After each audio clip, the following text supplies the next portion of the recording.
Welcome, everybody. I'm Ron O'Donnell, a clinical professor in the Integrated Behavioral Health Department in the College of Health Solutions. I'd like to thank you for joining our Health Talks webinar brought to you by the College of Health Solutions at Arizona State University. The College of Health Solutions addresses the challenges facing people and communities to stay healthy, improve their health, and manage chronic disease. These Health Talks are one way that we serve the community with timely and relevant educational content and offer continuing education credit at no cost. A couple of notes: this session is being recorded and we'll post the webinar on our website, asuhealthtalks.com, after the presentation is over. During today's webinar, our panelists will each present for about 10 minutes and followed by a 15-20 minute Q&A session. Please submit your questions using the Q&A feature on the Zoom chat box. After the webinar is completed, you can watch your email for announcement to a link to a survey asking for your feedback about today's webinar. If you requested CEUs, you must complete this in order to receive credit. If you do not apply for CEUs, we'll still appreciate your feedback in order to improve our Health Talk series. Today's topic is tackling COVID-19 health disparities, the role of community health workers. Let me welcome our three panelists today. First, Dr. Satya Sarma. Dr. Satya Sarma brings extensive experience in healthcare in the clinical, administrative, and policy levels. She's a board-certified internist with nearly 35 years of experience in clinical practice in a variety of healthcare settings. Most recently, she convened the COVID-19 Community Health Alliance, a community health worker-based model for COVID-19 response.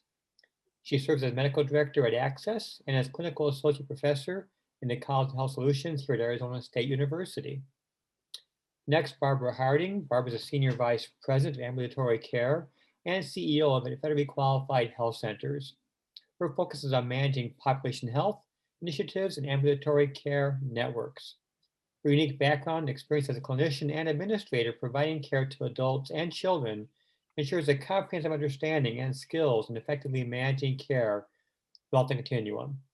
She's a professional in the Academy of Healthcare Management and holds certification in case management. Lastly, Lisa Blue. Lisa is the Vice President of Clinical Innovation at Provider Tech, which offers technology solutions to address the complexity of scaling patient engagement while improving operational efficiencies. She's an enthusiastic population health leader who believes that doing healthcare differently and better is possible. She has clinical experience from acute care to FQHCs, and giving her the ability to effectively translate healthcare workflows. I'd like to welcome our panelists to begin the presentation. Thank you.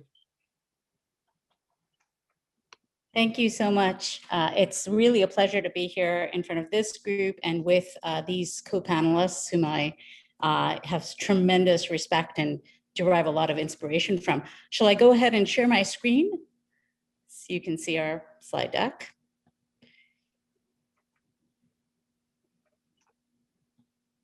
Okay, can you all see my my slide deck? Yep. Excellent. Well, thank you all. Thank you all for being here. We are in fact talking about tackling COVID-19 disparities and particularly the role of the community health worker in being able to do this. And what I'd like to present to you is some of the, the story of the COVID Community Action Alliance, which kicked off in October of last year, right between the first wave of COVID-19 infections and the second. So let me go ahead and get started, and we're going to share this presentation so you'll hear us hand off to each other as we go. But what I'd like to do is just start a little bit with a little audience participation, if you will. So I'm going to ask you to raise your hand or type yes in the chat box if the following statement resonates with you. I have sat in rooms with people who look a lot like each other, live a lot like each other, have similar interests and lifestyles, who are making decisions about what healthcare would look like for people who look and live very differently. So I'm going to pause here and give you all a chance to react to that. I see I see all sorts of raised hands going up. And yeah, I think that many of you are reflecting what I've found in 33 years of my career in healthcare, whether as a clinical practitioner, whether in the managed care industry or in government.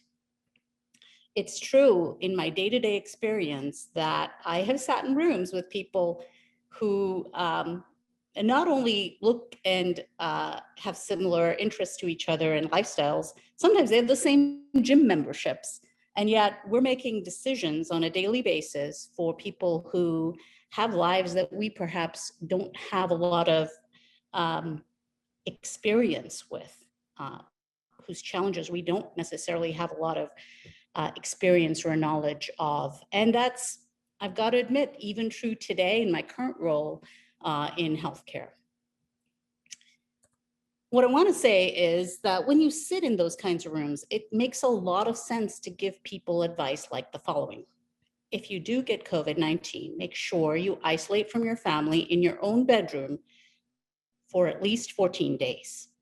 Now, I want to stop and emphasize something here, because the people on this slide and all of us who raised our hands, including myself, are serious people who are dedicated public servants, often, for instance, in this slide, who have a strong depth of knowledge and really care about the work they're doing. So these aren't people who are, this is not advice that's offered lightly or flippantly. It's serious advice that reflects this collective experience and achievement in healthcare. And as I said, when you sit in those rooms, that kind of advice sounds eminently reasonable. But what if your family looks like this one? What if you live in a 5-person household, like over a quarter of Hispanic households, according to Census Bureau statistics, in a house with 2 or fewer bedrooms?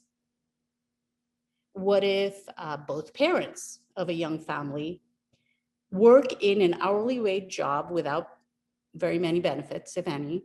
What if they depend on both those incomes just to make it to the end of the month?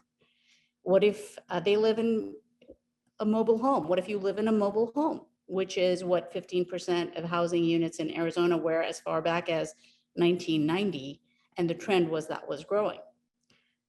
How would you prevent transmitting COVID-19, this deadly new disease, to your family and your loved ones? And if you did follow that advice and isolate, how would you feed them? How would you feed your kids? How would you pay the bills? How would you care for little ones? Even if you have a network of family and friends, the reality for many of us was that we wouldn't know who would show up for us at that time if we tested positive, right? What protective, personal protective equipment would you have on hand to avoid spreading this to your family? These are all real challenges that occur in the real world that we sometimes fail to consider fully when we give and create systems for people, healthcare systems for people that we serve. So when there is such a gap between decisions about what our healthcare system would look like and the real life problems of individuals we serve, we shouldn't be surprised that there are disparities in health outcomes in our country. Surely it is inevitable, because a system designed to serve those who look like the leaders of the healthcare industry just doesn't take into account the realities of its most marginalized communities. It can't. And we shouldn't be surprised that in a crisis that accelerated as rapidly as COVID-19 did, that we had huge disparities related to COVID-19 as it wreaked its fury through Arizona. Unsurprisingly, what we found when we looked at the data, and here you'll see the snapshot of the ADHS dashboard, which helped identify zip codes and the concentration of COVID-19 positive cases by zip code. Unsurprisingly, what we found during and right after the first wave of infections was that our poorest, most vulnerable areas with a high percentage of minorities and marginalized communities were the ones that had the highest case rates. And in Maricopa County and in the Phoenix city, sort of the Phoenix urban area, that boiled down to 3 neighborhoods that rose in significance. That was Maryvale, South Phoenix, and then the Avondale-Tolleson area. So these were the areas where we wanted to leverage partnerships in. And we knew that in order to be able to answer the real challenges on the ground, that we needed to be able to get a system or a support system off the ground quickly.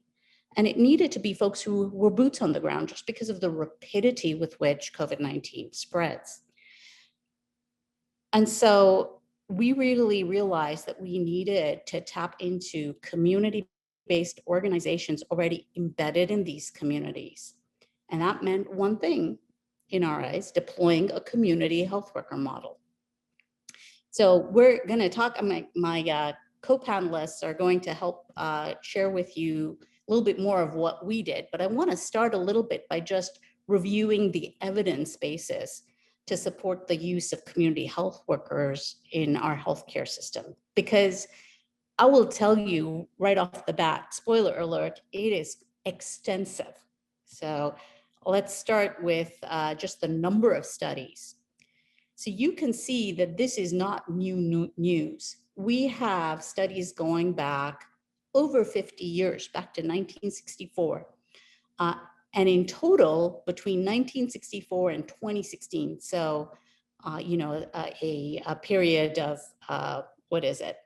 52 years, we have 840 studies showing that community health workers are an effective, community health worker interventions, I should say, are an effective way to deal with all sorts of chronic diseases.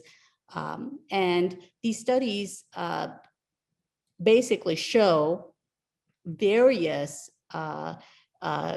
types of interventions and types of trials that repeatedly demonstrate the effectiveness of these interventions. So we have systematic reviews. We also have randomized control trials, which show the effectiveness of CHW interventions for chronic disease, diabetes mellitus, mental health, post-hospital interventions, and for populations like the poor and Medicaid insured persons.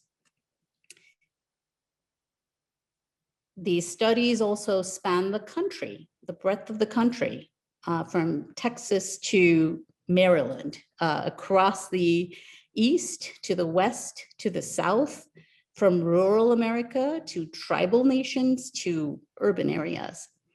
And they include impacts on dimensions of quality metrics, very real and solid ones like reductions in A1Cs and blood pressures that indicate improvement in diabetes management and in blood pressure, cardiovascular disease management.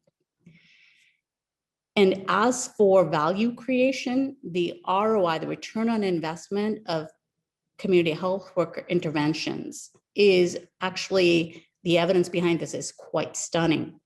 For every dollar spent on community health worker based programs, the studies show between $3 and $15 returned for every dollar spent. And there's a wide variety of settings in which these studies show this ROI, from emergency rooms to high utilizers.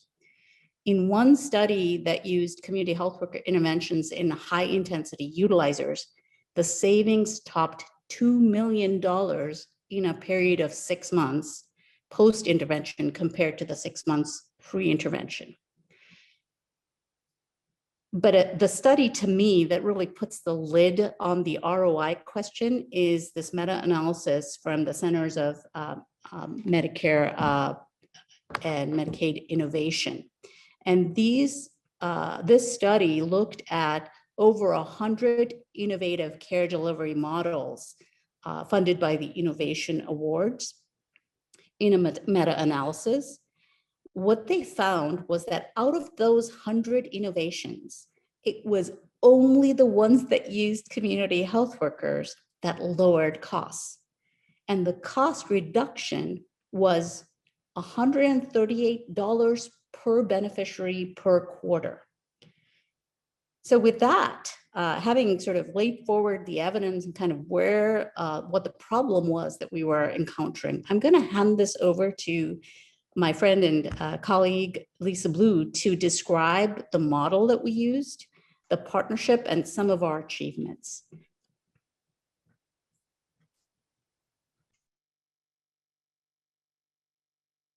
Thank you, Satya. That evidence is really wonderful to hear, that there's so much evidence supporting this model that we've seen in action, not only in this project that we're going to talk more about today, but certainly in the various settings that I've worked in and you have and Barbara has in different FQHC settings and clients that patients that really needed that level of support. And so we're going to describe the model that we came together to implement. And this model is really based at the provider level and supporting their patient populations. And so, as Satya already outlined, we implemented a community health worker model.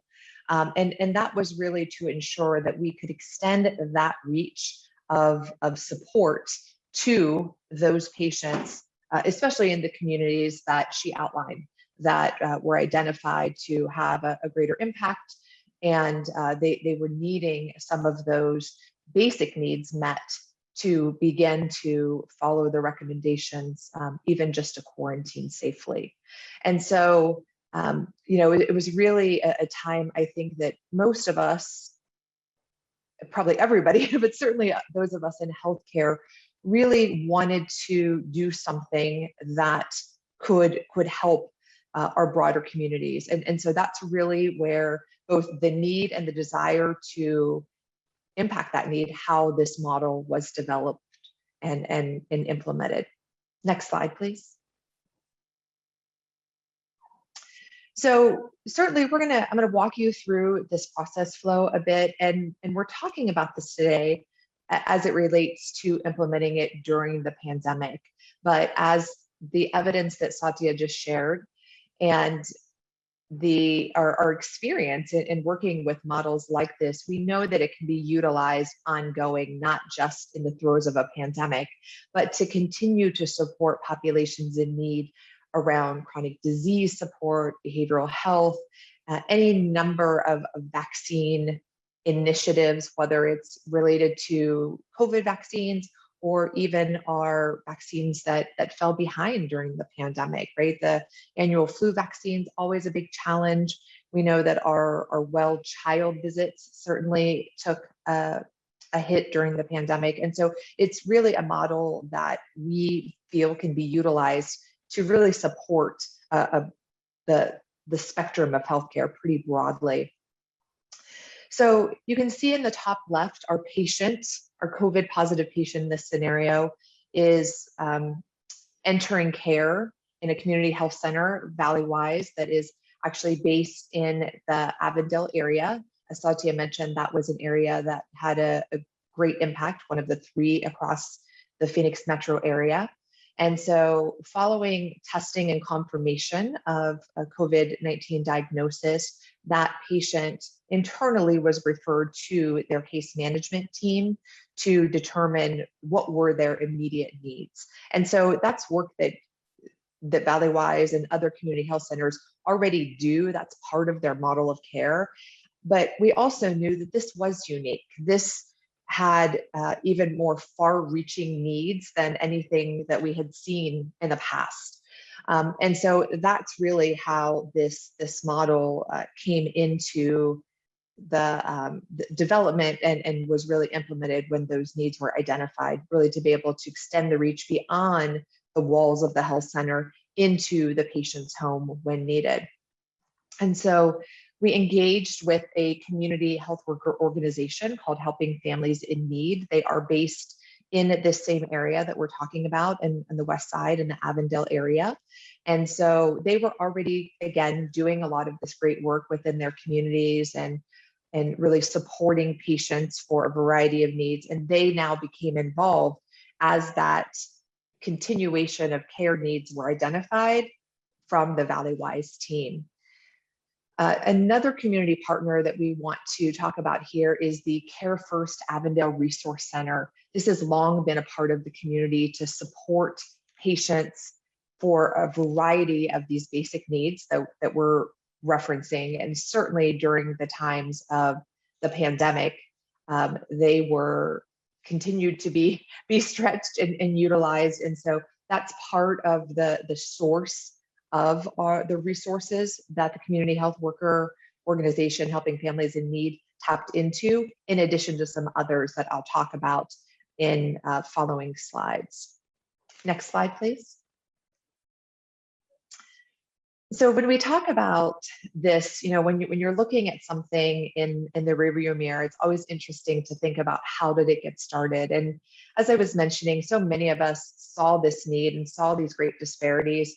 And so it really started with these individual phone calls that we tapped into this network of people that were interested in doing this type of work that could bring their experience and knowledge and skill set, as well as their broader network in some cases, to this conversation. And so these conversations really are what helped us not only take this idea and put it into action, but also it allowed us to continue to expand this through ongoing introductions and conversations as the pandemic was still very active and very much a threat in the Valley. Next slide, please. So these are some of the partners that I want to recognize that were a really important piece of this project. Certainly Valleywise was very, very important. They were the pilot site for this. And again, because they are a community health center organization, they understand this work very well. And they saw this, and it was a very quick yes for them. They knew that that these patients needed additional support, and that their internal teams were already stretched, certainly during the pandemic. Helping Families in Need, as I mentioned on the previous slide, is the community health worker organization that was really active in providing those, as Satya said, boots on the ground support for those patients. Arizona State University certainly was active in both program development and ongoing enhancement as we got feedback from the teams, and we continued to develop that, as well as Provider Tech, which is a local healthcare technology company that was really active in a lot of the program development as well. Other partners that I certainly want to ensure are part of this mention, the Maricopa County Health Department. They both helped connect us to additional resources. In some cases, that was motels for people who did need to quarantine and didn't have the space in their own home. So an isolation bed, and allowing us to have access to that resource. So when needed, the community health worker could provide that resource to patients. They also shared their model around contact tracing, which really then became a training program to support and develop what our community health workers were doing. They also helped ensure that we had consistent messaging.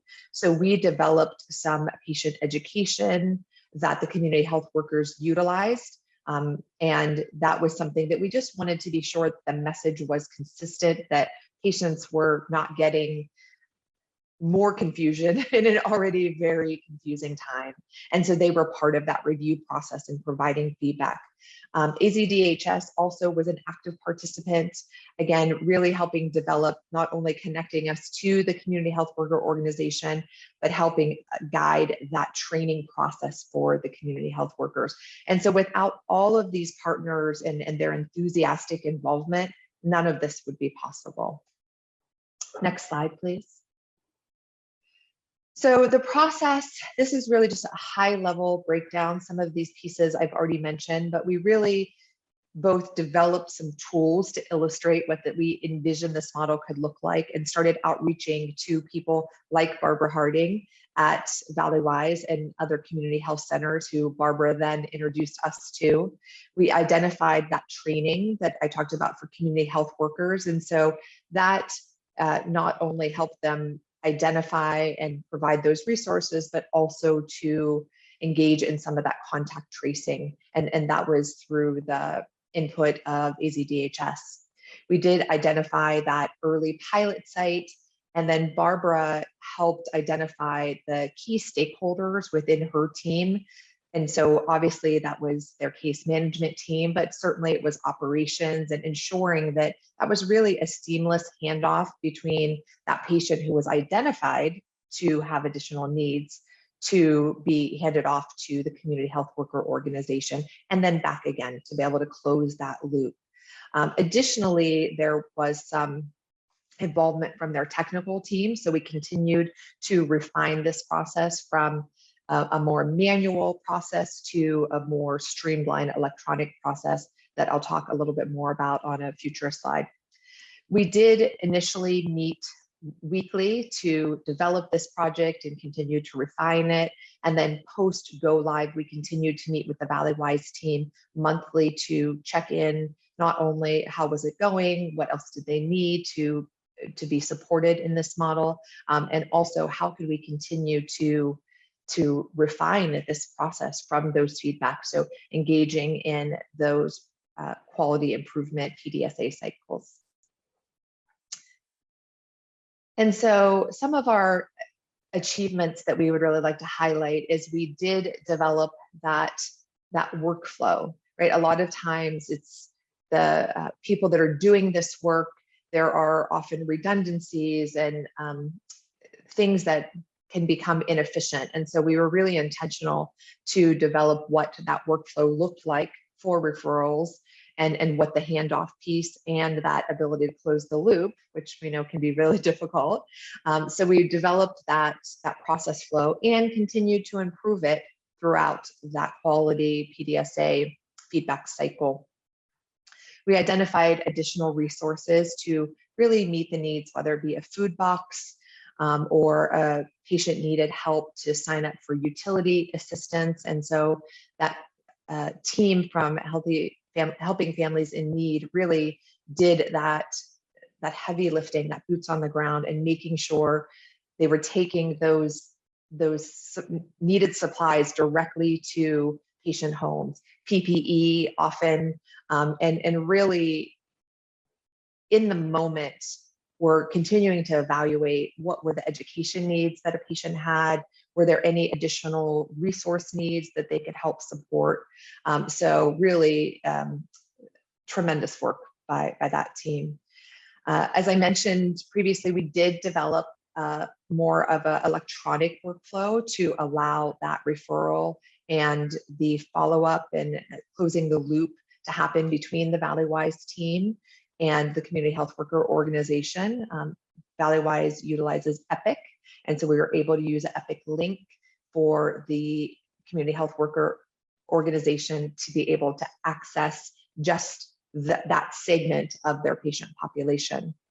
We also engaged a local high school to help develop some of the patient education materials. Again, for the reason that I mentioned early on, we were all interested and motivated to be part of the solution during these really turbulent times. And so they were really active and willing participants to help us develop those tools, both in English and in Spanish. Next slide, please. So here's an example of one of the tools that we developed, as well as the wonderful teacher and one of her students that was active in and doing this work. And so this was, just a basic tool that the community health workers could then take out and distribute when they were speaking with patients. So I'm going to now hand off to Barbara, who's going to talk more about the outcomes of this project. So Barbara, I'll hand it over to you now. Thank you, Lisa. So let's talk a little bit about outcomes as we learn from this process. Just to set the stage a little bit, Valley-wise Health has 11 FQHCs, federally qualified health centers, throughout the Maricopa County area. The total number of patients that we tested in our organization in 2020 were 1,010, and in 2021 we've done 1,330. But for this particular instance, Avondale was identified as the testing site, and we had patients from all of our Valley-wise locations could go there should they so choose.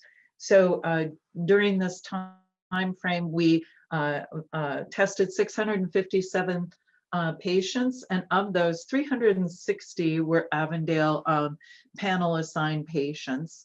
The total, as you can see, were 80 patients that were found positive, and of that 80, 30 were referred on to Helping Families in Need for further assistance during this period of time.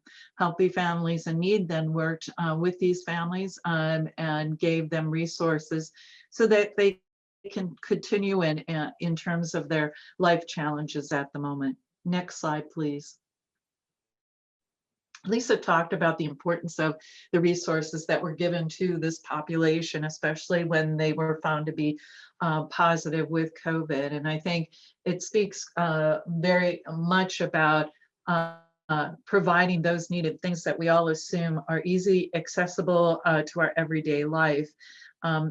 Many of us may have experienced having food and support sent to our homes via Amazon and such, and our families don't have that financial ability to be able to access some of those additional supports that we have available to other parts of the population. So food boxes became imperative so that they could maintain isolation in their home environment. Utility support, many of you heard about utilities being turned off at homes because of bill payment not continuing. So that was vital for the patients that we were serving.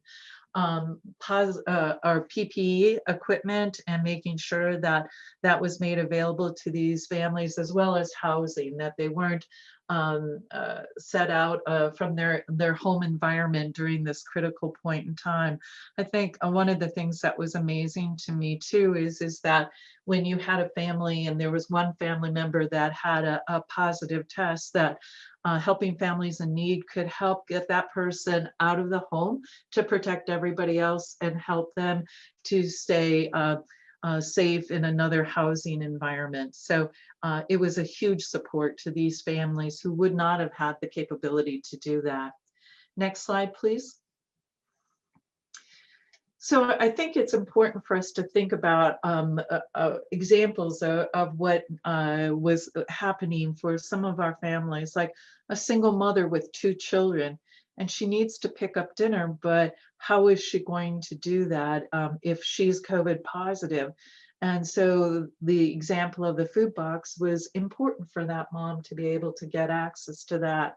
Or the woman living with her adult son in a mobile home who required motel support, just as I said, to protect the 2 individuals in that home, removing the positive person from the home and allowing the other person to be quarantined at home.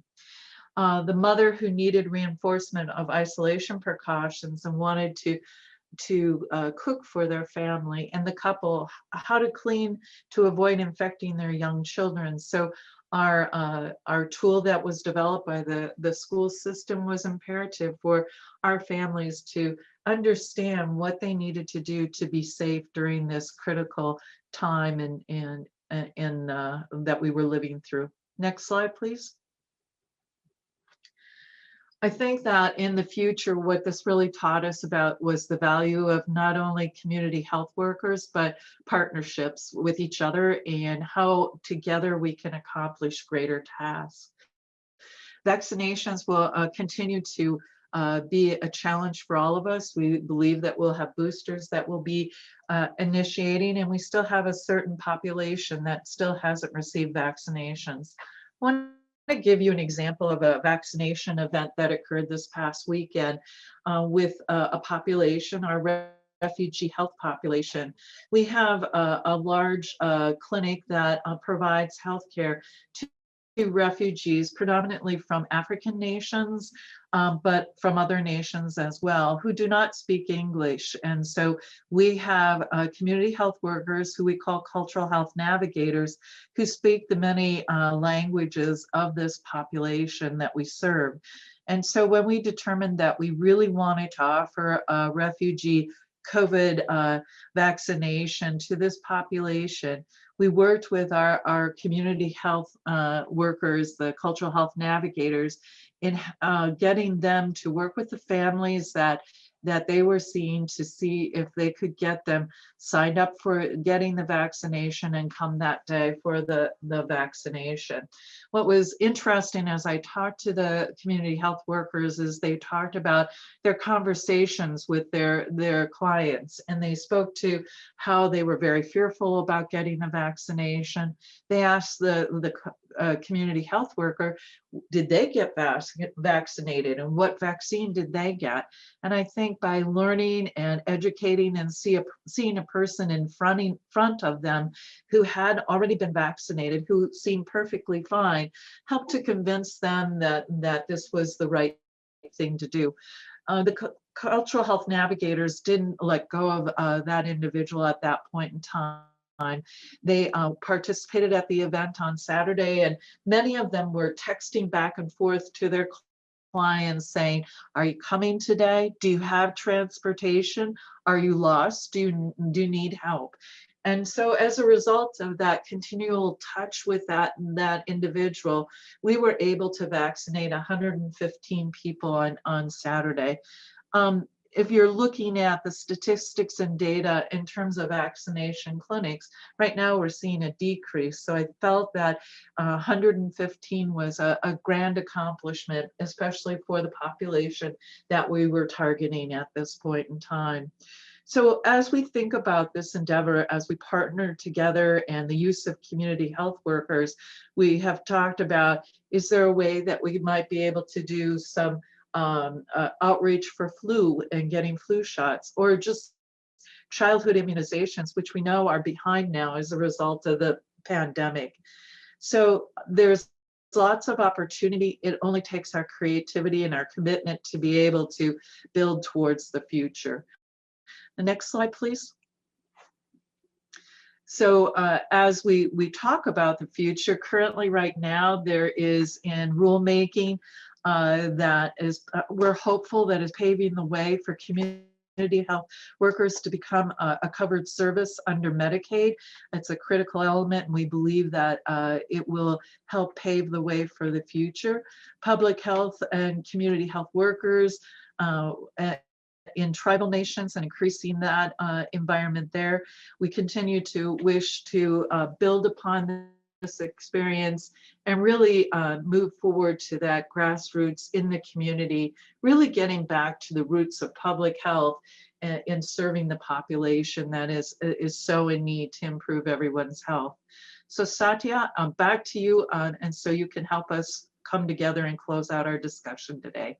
Thank you so much, Barbara. And to close this out very quickly, I just want to bring us back full circle to where we started. See, in my eyes, the real value of a community health worker model is its potential to create a paradigm shift in our healthcare systems. We've recognized in the last 30, 40 years that health is a state inherent to an individual. This is captured in our patient-centered models of care. But COVID-19 the substance use disorder epidemic and the mental health crises and the social distress that's been put into sharp relief by this pandemic are all evidence of another feature of health. Health is a state pertaining to an individual, sure, but it also carries a context, and the context is our circumstances, our neighborhood, our culture, our traditions, and our community. If we apply the community health worker model correctly, then this model gives us an opening to change the paradigm of our health system's design so that those design conversations, those determinations and decisions that currently exist in conference rooms in tall buildings like the ones we all talked about at the beginning of this slide, can exit the conference room and come out into the community. So done right, this model can help empower communities the way Barbara was describing with her recent vaccination event. It can make our healthcare systems not only more responsive, but maybe improve the determination of what healthcare looks like. Having those conversations occur in the neighborhood, at a library or a coffee shop, and bring in people who look like the beneficiaries into that context to bear on what our policy is. All right, and with that, I will. I hope that we've helped you get some insight into our efforts and given you some inspiration about how empowerment of a community can help drive quality and value. But more than this, that it can help drive equity in health in a way that our system today is clearly not so well equipped to do. That I'll hand it back to you, Ron, and I'll stop sharing. Well, first of all, thank you all for wonderful presentations. I want to remind the audience, if you have any questions, please use the Q&A box right now. I have a few questions while waiting for anybody else from the audience to jump in on the Q&A function. One question maybe for Satya to start with, you mentioned early on the research on community health workers and evidence for cost reductions and cost savings. Do you know offhand what areas of cost savings were realized by having community health workers added to the workforce?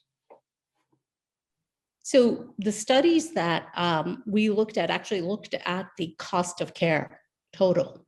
And I think one of the values of this is even if you put in the costs of recruitment and training, right? So those input costs you put in, because you're extending care to a group, essentially lay people who are now educated on health, right? That actually drives a great deal of cost reduction, and it helps do that while still improving the outcomes. So I think part of the issue here is that investing in that community to become more empowered and more knowledgeable about healthcare is actually the cheapest way to do this. And that's where those cost savings you talked about, where that CMMI study, for instance, right? It really talked about the total cost of care for those individuals. Here's a related question we have in the Q&A box now. I'll read this out. Since the data seems so clear that community health workers lower costs and improve health, why is Medicaid not paid for them in most states? Do you think the pandemic will change this?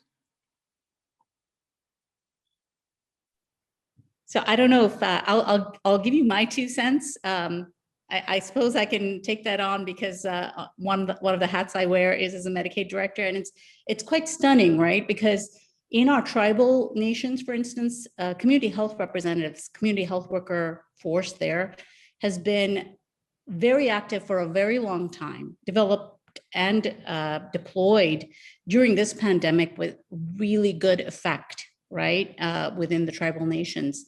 And yet it has been a struggle to get to the point where we actually now have legislation which has now spurred this rulemaking, which will pave the way for this to be a covered service.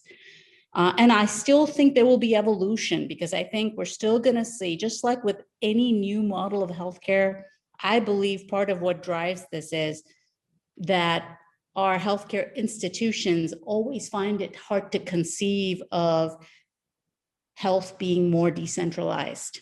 So while countries with a lot less resources have been using this model for years with great effect, right? There's one of the reasons why immunization rates in Vietnam are higher than they are consistently than the United States, despite our greater resources, is because they utilize these kinds of models.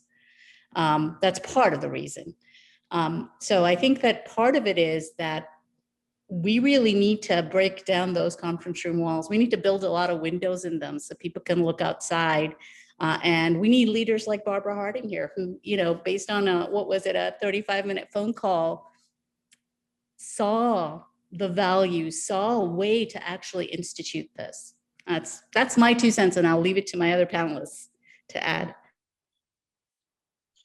I think you summarized it really well. I will just add to it that it is up to all of us that are doing this work to continue to be that voice, right? So there is legislation in Arizona that I was part of a few years ago, starting to recognize a voluntary certification for community health workers. And because I've seen this firsthand be so powerful for our patients when I was still in the FQHC setting myself, it's really incumbent upon us to continue to drive this forward. Here's one more question. Are there any access plans that currently cover community health worker or promotorial services? Currently at Valleywise Health, we do have an agreement with Mercy Care to help us fund our community health workers that are the cultural health navigators. So that's been helpful, and certainly that is based on the outcomes that we have been able to achieve with our pregnant moms and their babies that were born. So I think that it serves, just as Satya had talked about, all of the other examples of success that community health workers can bring to a patient population. Thank you. I have a question, I think, for Lisa. Are there any kind of digital health technologies you think that community health workers should be utilizing to extend and improve their work, whether it's smartphone apps for health, wearables, remote monitoring of medical science at home? What are your thoughts about technology and community health workers? What was really interesting, both in my last role when I was still working closer to the patients in a provider organization, and now I'm on the side of implementing similar programs for clients that are doing that type of work.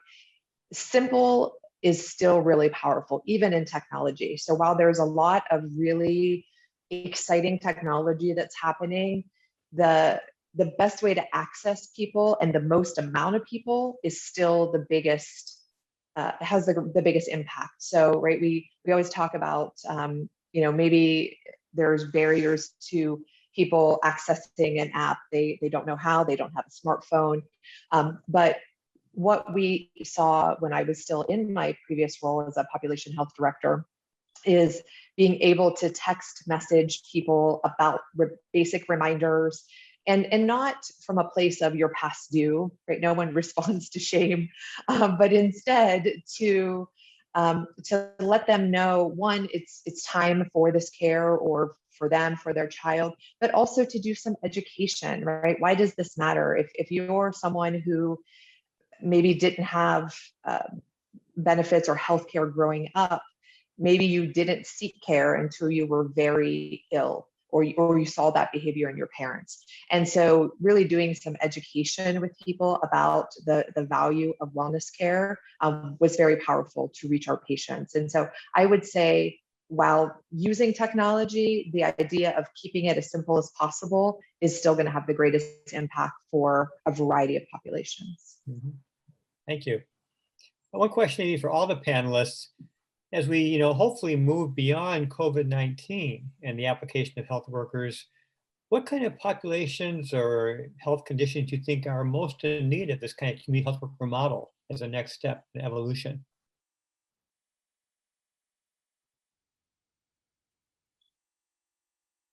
I think I can speak to that from our experience in terms of chronic disease management and trying to make a difference with our patient population. I think that's an excellent place for community health workers to be active and involved. In previous work, there is nothing like when you can send a community health worker into a home of a patient that has a hemoglobin A1C of 13, and they keep telling you that everything is going well.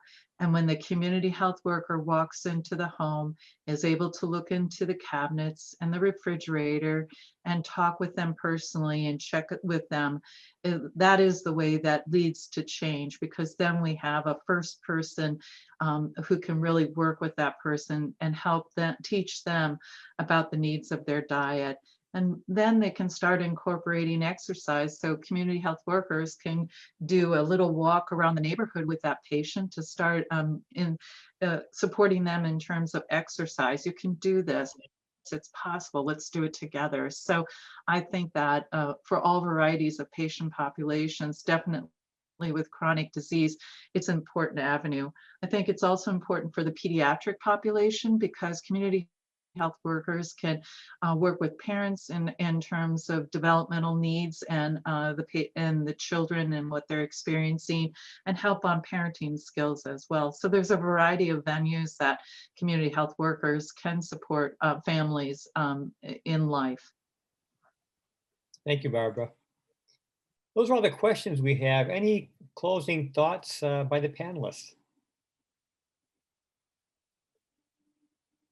Well, I want to echo what Barbara just said. You know, when I was in practice, I really did practice in a variety of settings, including, you know, following people to their homes if that's where they were. So I did house calls. I visited them in nursing homes. I visited them in in hospitals when they had to be admitted, and in the office. And it is quite stunning, right? When you have that patient with CHF and you've sat down with them and you've told them about a low sodium diet. I noticed that someone in the chat box had talked about being, you know, a nutritionist in the tribal communities. So you've given them all this information, you think it's all made sense to them, and they're still bouncing back to the hospital. You walk into their homes, you open their cupboards, and you find just canned good after canned good, right? And you're just like, aha, so no wonder you're not in control. There's a lot of sodium in that. And then, of course, your patient turns to you and says, and you know, I had a lot of elderly patients, and says, well, doc, I don't buy green vegetables, you know, like, you know, they don't buy old bananas because they don't expect to outlast their produce at the grocery store. So they buy canned goods. It kind of makes sense if you could only get out once every other week. That's the level of understanding, right, that happens when you're actually rooted in that community. So Edney Gonzalez couldn't be here. I did want to say, you know, that's because she was out of town. We would have loved to have her on here because she's someone who's grown up in the neighborhood of Avondale. She knows these people. They know her. She knows every street corner. She knows where every address is as those referrals are coming through. And that level of understanding is something that we can't claim to have once we're in our, if you will, ivory towers, right? And so being able to be enriched by that perspective is what I'd like to leave this group with. And I'll stop there and let my co-panelists share their closing thoughts. Hard to follow because I think you summarized it perfect. But I would agree, you know, my experience as a nurse working in clinical settings myself, you know, the trust that is garnered when you're caring for someone is very real. And when you have those relationships, it's really powerful and what can be achieved. And so when you talk about someone who is part of a community, right, they're starting 10 steps in. They already have that trust. They already have that understanding. And so I think you can have even a much greater impact for communities when you utilize a wonderful model like community health workers. For me, it's going through this period of time that we've never experienced before. And from all this tragedy and sorrow, I am seeing that we are changing and making improvements as we interact more importantly with the patients that we serve, with each other. And so I'm looking forward to a future that we can really address some of these challenges that we have before us. Let me thank all of you, Dr. Sarma, Barbara Harding, and Lisa Blue for a wonderful presentation, a really practical and important project, and wish you continued success on this. I will say for the attendees, please follow College Health Solutions on social media. We're on Facebook, for example. We'll resume our health talks again in September. You can watch for email announcements about that. You can always go to our asuhealthtalks.com website. And with that, I want to thank you all for your joining us today and wish you a great day and a fantastic summer. Thank you all.